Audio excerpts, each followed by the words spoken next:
देखा जाता है 3 बंदे जो आउट हुए हैं लॉन्ग जंप में, they were able to clear the jump, but वो क्या कर रहे थे, ये वाली लाइन या फिर ये वाली लाइन को टच कर दे रहे थे, जिससे कि बहुत ज्यादा फाउल काउंट हो जाता है और वो आपका अटेम्प्ट काउंट नहीं होता है। इसलिए ध्यान रखना जंप करते वक्त कि आपको फाउल नहीं करना। अभी से ही अपनी प्रैक्टिस शुरू करें।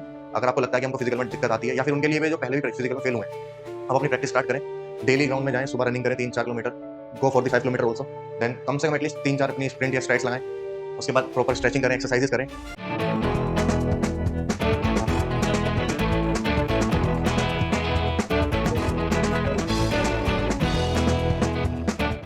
Jai Hind everyone and welcome back to AVKS academy. Myself Hrithik Tyagi, all India rank 402 in CAPF AC 2024 exam.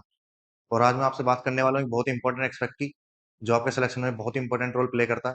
वो है आपका फिजिकल एफिशिएंसी टेस्ट, जो कि आपके एग्जाम क्लियर होने के बाद किया जाता है। अक्सर देखा गया है कि फिजिकल एफिशिएंसी टेस्ट में most of the candidates fail हो जाते हैं, स्पेशली लॉन्ग जंप में।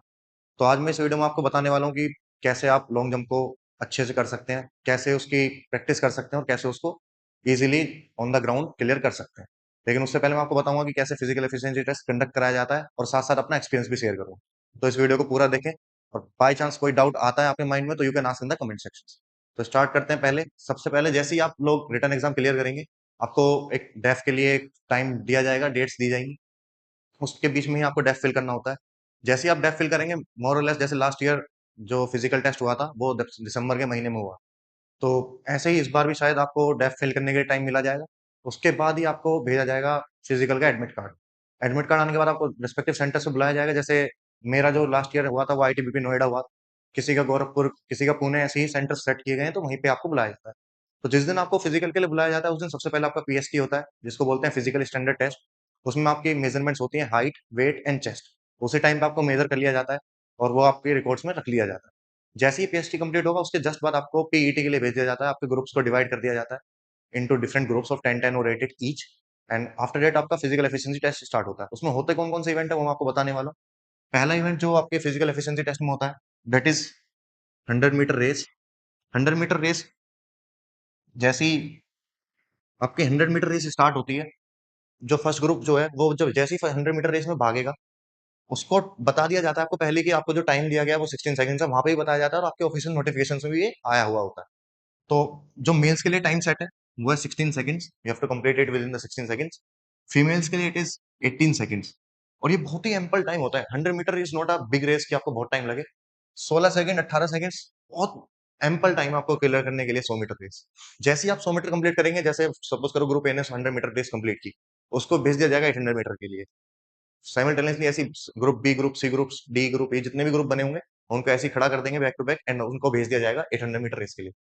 उसके बाद सेकंड इवेंट जो हम कराते हैं वहां पे होता है वो है 800 metre race centre. 800 metre race के लिए जो मेल्स को टाइम दिया गया वो गया 3 मिनट्स 45 सेकंड्स। एंड जो फीमेल्स के लिए दिया गया वो दिया गया है 4 मिनट्स 45 सेकंड्स। जैसे ही मैंने बताया बहुत ज्यादा टाइम होता है क्लियर करने के लिए 800 मीटर। अगर आपने अच्छे से प्रैक्टिस की है 2 महीने, प्रॉपर अपने डेडिकेशन के साथ प्रैक्टिस की है, तो you can easily clear this standard set by the agencies and the ministry of home affairs और दी यूपीएस। थर्ड जो आता है वो आता है लॉन्ग जंप। इसका जो आपको डिस्टेंस क्रॉस करना है जंप करके, दैट इज 3.5 मीटर्स। और उसके लिए आपको 3 चांस दिए जाते हैं। This is for males. 3 chance के अंदर you have to jump 3.5 metres. Long jump में देखा बेसिकली क्या होता है, एक लाइन इधर होती है और एक लाइन इधर होती है, इनका जो बीच का डिस्टेंस है दैट इज 3.5 मीटर्स। आपको यहां से जंप करना है and you have to go pass this line. This is basically the long jump. You आपको इधर से रन करते हुए आना है and then you have to jump from this line, crossing that line. तो this is basically the long jump, जिसका distance 3.5 metre सेट किया गया है। ये भी इजीली हो जाती है। अक्सर देखा भी जाता है कि सबसे ज्यादा डिस्टेंस इसमें होता है, लेकिन मैं आपको बताऊंगा कैसे इसको कर सकते हैं। उसके बाद फीमेल्स की बारी आती है, तो फीमेल्स के लिए 3 मीटर्स ओनली। उसमें भी आपको 3 चांस दिए जाते हैं। तो 3 चांस आपको प्रॉपर मिलते हैं जंप करने के लिए। सपोज करो आप फर्स्ट में नहीं कर पा रहे, then you can go to second. Second में नहीं कर पाते तो थर्ड में करो। या मैं एक सजेशन देना चाहूंगा कि कोशिश करो लॉन्ग जंप फर्स्ट अटेम्प्ट में क्लियर हो, क्योंकि अगर आप सेकंड थर्ड अटेम्प्ट में जाते हैं तो बहुत ही प्रेशर आपके ऊपर आ जाता है। इसलिए कोशिश करो कि फर्स्ट अटेम्प्ट में ही you clear your long jump. After that जो फोर्थ इवेंट होता है वो हमारा होता है शॉर्ट पुट। शॉर्टपुट में भी बहुत लोगों को डाउट आता है कि सर 5 किलो से फेंकना होता है, कितना फेंकना होता है। तो as per the official notification जो हमको दिया गया है वो दिया गया 7.26 kg। इससे ही आपको प्रैक्टिस करनी है अगर आपको करनी भी है। अक्सर देखा गया शॉर्टपुट में ज्यादा डिजेक्शन नहीं होते हैं, मोर और लेस सब लोग क्लियर कर लेते हैं, तो शॉर्टपुट में इतना इशू नहीं आता है। इसका जो डिस्टेंस दिया गया है बॉयज के लिए वो है 4.5 मीटर्स। आपको 4.5 मीटर्स थ्रो करना है विदाउट टचिंग द और without crossing the lines. Line कैसे बनी होती है, एक सर्कल बना होता है शॉर्ट पुट रिंग में, जिसको हम बोलते हैं शॉर्ट पुट रिंग, और इसके अंदर से ही खड़ा होके one has to throw the shot put, और जो वो थ्रो करनी है उसका डिस्टेंस होता है 4.5 मीटर। इतना आपको फेंकना होता है। Suppose you are not able to clear in the first chance, उसके लिए आपको सेकंड चांस दिया जाता है, थर्ड चांस भी दिया जाता है। लेकिन फिर एक सजेशन दूंगा कि try to clear it in the first chance only, क्योंकि जब आप सेकंड थर्ड चांस में जाते हैं तो आपके ऊपर बहुत प्रेशर आ जाता है, जिसकी वजह से आप कभी कभी प्रेशर में नहीं कर पाते हैं। बात करते हैं फीमेल्स की, तो फीमेल्स के लिए शॉर्टपुट नहीं है। तो एक बहुत ही इंपॉर्टेंट चीज आपको यहाँ पे याद रखनी है कि जितने जो फीमेल्स हैं उनके लिए शॉर्टपुट नहीं है। तो उनके लिए केवल 3 इवेंट्स होते हैं, that is 100 metre, 800 metre and the long jump. तो आप अकॉर्डिंगली इसकी प्रैक्टिस कर सकते हैं। जहां तक बात आई प्रैक्टिस कैसे करनी है, तो बहुत डाउट आता है कि सर हमने फिजिकल तो हमने एग्जाम तो अच्छा कर लिया, लेकिन फिजिकल में हमको दिक्कत आती है क्योंकि हम शुरू से ही सर पढ़ने में रहे हैं, ग्राउंड में कभी गए नहीं, कुछ किया नहीं, तो कैसे तैयारी करें उसकी। और खासकर उन एस्पिरेंट्स के लिए, क्योंकि अभी अभी रिटर्न एग्जाम हुआ है सीएपीएफ 2025 का, तो जिनको कॉन्फिडेंस है कि वो अपना एग्जाम क्लियर कर सकते हैं, ये उनके लिए होगा कि आप लोग अभी से ही अपनी प्रैक्टिस शुरू करें। अगर आपको लगता है कि हमको फिजिकल में दिक्कत आती है, या फिर उनके लिए भी जो पहले भी फिजिकल में फेल हुए हैं, अब अपनी प्रैक्टिस स्टार्ट करें। डेली ग्राउंड में जाएं, सुबह रनिंग करें 3-4 kilometre, go for the 5 kilometre also. Then कम से कम एटलीस्ट 3-4 अपनी स्प्रिंट या स्ट्राइड्स लगाएं। उसके बाद प्रॉपर स्ट्रेचिंग करें, एक्सरसाइजेस करें, और कोशिश करें कि ऑल्टरनेट डेज आप एक ऐसे ग्राउंड में जाएं जहां पे लॉन्ग जंप पिट हो, और वहां पे जाके you can measure this distance 3.5 metre, and उसके अकॉर्डिंगली आप कोशिश करें कि जंप कर सकें उसको। प्रैक्टिस करने से ही, क्योंकि वो चीज होगी, और आपको ऑल्टरनेट डे जाके प्रैक्टिस करना पड़ेगा। डेली मैं इसलिए नहीं बोल रहा हूँ, अगर आप डेली प्रैक्टिस करोगे तो इंजरी हो जाएगी, खासकर फॉर द बिगनर्स और द वंस जिन्होंने बहुत दिन बाद ग्राउंड में जाकर प्रैक्टिस शुरू की। तो ये आप कर सकते हैं।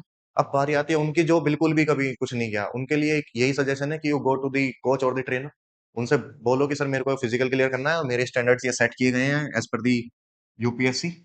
तो वो अकॉर्डिंगली आपको उसकी प्रैक्टिस करा देंगे, क्योंकि वो बहुत एक्सपीरियंस टीचर्स होते हैं, एक्सपीरियंस कोचेस होते हैं, they have done this in the ground itself. तो उनको पता है कि कैसे प्रैक्टिस करानी है, वो आपको कराएंगे, जिसमें आपको वो डाइट भी बता देंगे आपके लिए, और आपको बिना इंजरी के ये सब चीजें करा देंगे। जहां तक बात आती है मेरे एक्सपीरियंस की, क्योंकि मैंने लास्ट ईयर दिसंबर 2024 में ही फिजिकल दिया था, तो उसमें देखा जाए तो बेसिकली मेरा जो ग्रुप था, हमको बुलाया गया था दिसंबर 13 दिसंबर को एग्जाम उसके फिजिकल टेस्ट के लिए। तो हम लोग अराउंड 35 कैंडिडेट्स थे जिनको फिजिकल के लिए बुलाया गया था। उसमें से 2 बंदे आउट हुए थे 100 मीटर रेस में, just because of obvious reasons कि वो 16 सेकंड्स में नहीं कर पाए थे। उसके बाद 3 बंदे हुए थे लॉन्ग जंप में आउट, और उसके बाद 4 बंदे आउट हुए थे 800 मीटर रेस में।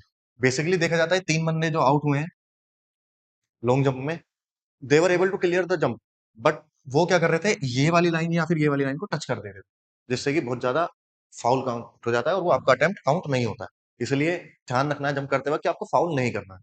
इतना ध्यान रख के अगर आप करोगे तो you will able to jump. बस थोड़ा रन करके आना है एंड लाइन से पहले जंप करना है, you will be able to jump easy.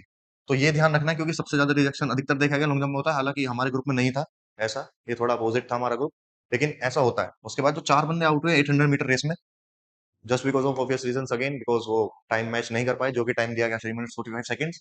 And shot put जैसे कि मैंने बताया मोरलेस सब क्लियर कर लेते, तो हमारे ग्रुप में भी सबने शॉर्ट क्लियर कर लिया था इजीली। तो ये पूरा फिजिकल एफिशिएंसी टेस्ट होता है जो कंडक्ट किया जाता है एजेंसीज के द्वारा, एक नोडल एजेंसी बना दी जाती है जो कि कंडक्ट कराती है इस टेस्ट को। इस टेस्ट को क्लियर करने के बाद आपको लोगों को भेज दिया जाता है मेडिकल। तो यही पूरा फिजिकल टेस्ट है। अगर आपको इसके अलावा भी कोई डाउट है या फिर कोई भी क्वेश्चन या क्वेरी है, you can ask in the comment section and we will reply to you. Thank you and Jai Hind.